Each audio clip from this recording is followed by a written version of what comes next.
बाळा, आज तुझा खिसा रिकामा असेल, हातात पैसे नसतील, घरच्या गरजा पूर्ण करताना तुझं मन रडत असेल, पण घाबरू नकोस. कारण खिसा रिकामा असणं म्हणजे तुझं नशीब रिकामं असणं असं नाही होत. आज तुझ्याकडे पैसा कमी असेल, पण तुझ्याकडे मेहनत करण्याची ताकद आहे, प्रयत्न करण्याची हिंमत आहे आणि सर्वात महत्त्वाचं म्हणजे तुझ्या पाठीशी स्वामींचा आशीर्वाद आहे. बाळा, हा संदेश मध्येच सोडून जाऊ नकोस, शेवटपर्यंत ऐक. कारण आज या संदेशातील एखादं वाक्य तुझ्या मनातील पैशाची चिंता कमी करेल आणि तुला पुन्हा उभा राहण्याची ताकद देईल. आणि जर तुला स्वामींवर पूर्ण विश्वास असेल तर व्हिडिओ सुरू करण्याआधी कमेंटमध्ये श्रद्धेने लिही, श्री स्वामी समर्थ. बाळा, कधी माणसाची परिस्थिती इतकी कठीण होते की त्याला स्वतःच्या गरजाही बाजूला ठेवाव्या लागतात. घरात खर्च असतो, मुलांच्या गरजा असतात, औषधांचा खर्च असतो, घर भाडं, वीज बिल आणि रोजच्या अनेक जबाबदाऱ्या असतात. आणि अशा वेळी खिशात पैसे कमी असतील तर माणसाचं मन घाबरतं. तो विचार करतो, उद्या काय होईल, हा खर्च कसं भागवायचं, माझ्या घरच्यांचं काय, मी इतके प्रयत्न करूनही परिस्थिती का बदलत नाही. बाळा, हे प्रश्न तुझ्या मनात येत असतील तर स्वतःला कमजोर समजू नकोस. कारण जबाबदाऱ्यांची चिंता करणारा माणूस कमकुवत नसतो, तो आपल्या कुटुंबावर प्रेम करणारा माणूस असतो. पण बाळा, चिंतेने परिस्थिती बदलत नाही, चिंता फक्त मन थकवते. म्हणून स्वामी तुला सांगत आहेत, खिसा रिकामा असेल तरी मनातील आशा रिकामी करू नकोस. आज तुझ्या हातात पैसे नसतील, पण तुझ्या हातात मेहनत आहे. आज तुझ्याकडे मोठं घर नसेल, पण तुझ्याकडे घरासाठी धडपड करण्याची जिद्द आहे. आज तुझ्या आयुष्यात सुख कमी असेल, पण उद्याचं सुख मिळवण्यासाठी प्रयत्न करण्याची संधी अजूनही आहे. बाळा, पैसा कमी असला की अनेक लोक आपल्यापासून दूर जातात. ज्यांना आपण आपलं मानलं तेच कधी आपली परिस्थिती पाहून बदलतात. काही लोक आपल्याला कमी लेखतात, तर काही लोक म्हणतात, याच्याकडे काय आहे. पण बाळा, लोकांनी तुला कमी लेखलं म्हणून तुझी किंमत कमी होत नाही. तुझ्या खिशात किती पैसे आहेत यावर तुझं माणूसपण ठरत नाही. तुझ्या मनात किती प्रेम आहे, तुझ्या वागण्यात किती चांगुलपणा आहे आणि संकटातही तू किती प्रामाणिक राहतोस यावर तुझी खरी ओळख ठरते. म्हणून बाळा, रिकामा खिसा असेल तरी स्वाभिमान रिकामा होऊ देऊ नकोस. गरिबी आली म्हणून चुकीचा मार्ग निवडू नकोस. पैशांची अडचण आली म्हणून कोणाचं वाईट करू नकोस. परिस्थिती कठीण झाली म्हणून स्वतःचा चांगुलपणा सोडू नकोस. कारण पैसा पुन्हा मिळू शकतो, पण एकदा का माणूस स्वतःच्या नजरेत खाली गेला तर त्याला पुन्हा उभं राहायला खूप वेळ लागतो. बाळा, आज तुझी परिस्थिती कठीण आहे म्हणून ती कायमची राहील असं समजू नकोस. रात्र कितीही मोठी असली तरी सकाळ ही होतेच. उन्हाळा कितीही कडक असला तरी पाऊस येतो. तसंच बाळा, तुझ्या आयुष्यातील हा कठीण काळही एक दिवस नक्की बदलेल. पण त्या दिवसाची वाट पाहताना तू स्वतःला हरवू नकोस. तुझ्या मनात भीती येईल तरी पुढचं पाऊल टाक. तुझ्या डोळ्यात अश्रू येतील तरी प्रयत्न सोडू नकोस. लोक तुझ्यावर हसतील तरी स्वतःवरचा विश्वास कमी करू नकोस. कारण बाळा, आज लोक तुझी परिस्थिती पाहत आहेत, पण स्वामी तुझी मेहनत पाहत आहेत. लोक तुझ्या खिशाकडे पाहतात, पण स्वामी तुझ्या मनाकडे पाहतात. लोक विचारतात तुझ्याकडे किती पैसा आहे, पण स्वामी विचारतात, बाळा, तुझ्या मनात अजून किती विश्वास आहे. म्हणून आज पैशाची अडचण असेल तर स्वामींच्या चरणी मन मोकळं कर. मनातच म्हण, स्वामी, आज माझा खिसा रिकामा आहे, पण माझी श्रद्धा रिकामी होऊ देऊ नका. माझी परिस्थिती कठीण आहे, पण माझं धैर्य कमी होऊ देऊ नका. मला योग्य मार्ग दाखवा आणि मेहनत करण्याची ताकद द्या. बाळा, स्वामींवर विश्वास ठेवणं म्हणजे चमत्काराची वाट पाहणं नाही, तर स्वामींवर विश्वास ठेवणं म्हणजे संकटातही धीर न सोडणं. स्वामींवर विश्वास ठेवणं म्हणजे परिस्थिती कठीण असतानाही प्रामाणिक प्रयत्न करत राहणं. स्वामींवर विश्वास ठेवणं म्हणजे आज नाही, पण योग्य वेळी माझ्यासाठी चांगलं घडेल ही आशा मनात जपणं. तू आज छोटं काम करत असशील तरी त्याला कमी समजू नकोस. प्रामाणिक मेहनतीचं कोणतंही काम छोटं नसतं. घरासाठी कष्ट करणारा प्रत्येक माणूस हा मोठा असतो. कधी कधी आपण मोठ्या संधीची वाट पाहत बसतो आणि आपल्या हातात असलेल्या छोट्या संधीही सोडून देतो. पण बाळा, छोट्या प्रयत्नातूनच मोठा बदल हा सुरू होत असतो. आज एक छोटं पाऊल टाक, एखादं नवीन काम शिक. तुझ्या हातात जे कौशल्य आहे त्याचा उपयोग कर.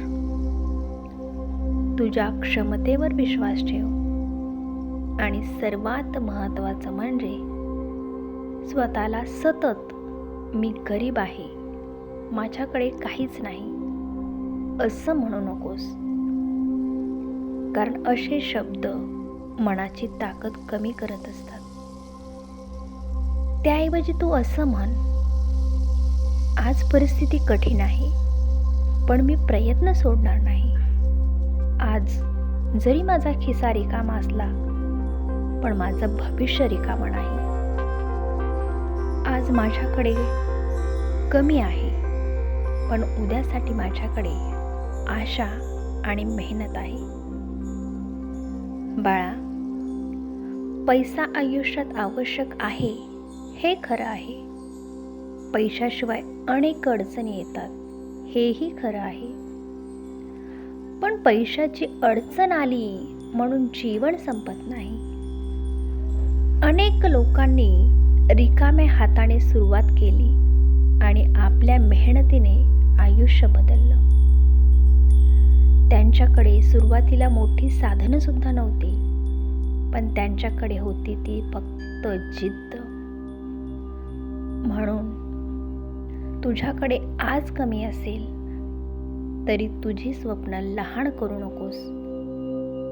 खर्च जपून कर मेहनत वाढव, योग्य मार्ग शोध, पण स्वतःला कमी समजू नकोस. बाळा, परिस्थिती माणसाला शिकवते. पैसे कमी असतील तेव्हा कोण आपला आहे आणि कोण परक हे समजतं. अडचणी आल्या की आपल्याला किती ताकद आहे हे कळतं. आणि संकटाच्या काळात स्वामींचं नाव घेतलं की मनाला धीर मिळतो. म्हणून या कठीण काळाला शाप समजू नकोस. कदाचित हा काळ तुला अधिक मजबूत बनवत असेल. आजची अडचण तुला उद्याची किंमत शिकवत असेल. स्वामी तुला मोठ्या जबाबदारीसाठी तयार करत असतील. बाळा, तुझा खिसा रिकामा असला तरी तुझं घर प्रेमाने भरलेलं असेल तर तू पूर्णपणे गरीब नाहीस. तू खूप श्रीमंत आहेस. तुझ्याजवळ प्रेम करणारी माणसं असतील, तुला आधार देणारे हात असतील आणि तुझ्याकडे मेहनत करण्याची जर शक्ती असेल आणि स्वामींचं नाव घेणारं मन असेल तर तुझ्याकडे अजून खूप मोठी संपत्ती आहे. पण याचा अर्थ असा नाही की तू प्रयत्न सोडून द्यायचे. स्वामी म्हणतात, बाळा, माझ्यावर विश्वास ठेव, पण तुझे हातही कामात ठेव. फक्त नशिबाची वाट पाहू नकोस. दररोज काहीतरी चांगलं करण्याचा प्रयत्न कर. थोडं थोडं पुढं जा. आज एक पाऊल, उद्या दुसरं पाऊल. असं करत करत एक दिवस तू मागे वळून पाहशील आणि म्हणशील, ज्या दिवसात माझा खिसा रिकामा होता त्या दिवसांनीच मला खऱ्या अर्थाने मजबूत बनवलं. बाळा, तुझ्या आयुष्यात आज पैशाची अडचण असेल तर लाजू नकोस. मला मदत हवी असेल तर योग्य माणसाकडे मदत माग, पण स्वतःला एकटं समजू नकोस. मनातलं दुःख दाबून ठेवू नकोस, कारण अडचण सांगणं म्हणजे कमजोरी नाही. परिस्थितीशी लढण्याची मदत घेणं ही देखील ताकद असते. आणि बाळा, कोणतीही अडचण आली तरी चुकीच्या मार्गाने पैसा मिळवण्याचा विचार सुद्धा करू नकोस. थोडा उशीर झाला तरी चालेल, थोडं कमी मिळालं तरी चालेल, पण प्रामाणिकपणा सोडू नकोस. कारण प्रामाणिक मेहनतीने मिळालेला थोडासा पैसा देखील मनाला शांतता देतो. आज तुझ्याकडे कमी असेल पण उद्या जास्त मिळालं तर या दिवसांना विसरू नकोस. गरिबीने तुला नम्र बनवलं असेल तर संपत्तीने तुला गर्विष्ठ बनू देऊ नकोस. आज तुला पैशाची किंमत कळत असेल तर उद्या दुसऱ्याच्या अडचणीची ही किंमत समजून घे. बाळा, स्वामींचा आशीर्वाद म्हणजे नेहमी लगेच पैसा मिळणं नाही. कधी कधी स्वामी आपल्याला योग्य विचार देतात, कधी कधी योग्य माणूस भेटवतात, किंवा कधी कधी नवीन आपल्याला संधी सुद्धा दाखवतात आणि संकटात धीर देतात. तर कधी कधी आपल्याला अशी ताकद देतात की आपण स्वतःच परिस्थिती बदलू शकतो. म्हणून म्हण, स्वामी, मला फक्त पैसा नको तर योग्य मार्ग दाखवा, चांगली बुद्धी आणि मेहनत करण्याची ताकद द्या. बाळा, आजचा दिवस कठीण असेल पण उद्याचा दिवसही तसाच असेल असं ठरलेलं नाही. तू प्रयत्न करत राहिलास, स्वतःवर विश्वास ठेवलास, योग्य मार्ग सोडला नाही आणि स्वामींचं नामस्मरण करत राहिलास, तर तुझ्या आयुष्यात बदल एक ना एक दिवस नक्की येईल. म्हणून आजपासून स्वतःला एक वचन दे. माझा खिसा रिकामा असला तरी मी घाबरणार नाही. माझी परिस्थिती कठीण असली तरी मी हार मानणार नाही. आणि माझ्याकडे आज कमी असलं तरी मी उद्यासाठी प्रयत्न करणार. आणि कितीही संकट आली तरी स्वामींवरील विश्वास मी सोडणार नाही. बाळा, लक्षात ठेव, खिसा रिकामा असणं ही तुझी कायमची ओळख नाही. आजची परिस्थिती तुझं संपूर्ण भविष्य ठरवत नाही. तू अजूनही प्रयत्न करू शकतोस. तू अजूनही शिकू शकतोस. तू अजूनही पुन्हा उभा राहू शकतोस. आणि जोपर्यंत तुझ्या आशा आहेत तोपर्यंत तुझं आयुष्य रिकामं नाही. बाळा, आजचा हा संदेश, हा स्वामींचा संदेश तुझ्या मनाला स्पर्श करून गेला असेल तर कमेंटमध्ये श्रद्धेने नक्की लिही, श्री स्वामी समर्थ. आणि मनात म्हण, स्वामी, आज माझा खिसा रिकामा असेल पण माझं धैर्य कधीही रिकामं होऊ देऊ नका. माझ्या घरावर तुमची कृपा ठेवा. मला योग्य मार्ग दाखवा आणि माझ्या मेहनतीला यश द्या. भिवू नकोस बाळा. तुझी परिस्थिती तुझ्यापेक्षा मोठी नाही. तुझा खिसा रिकामा असेल पण स्वामींची कृपा रिकामी नाही. श्री स्वामी समर्थ.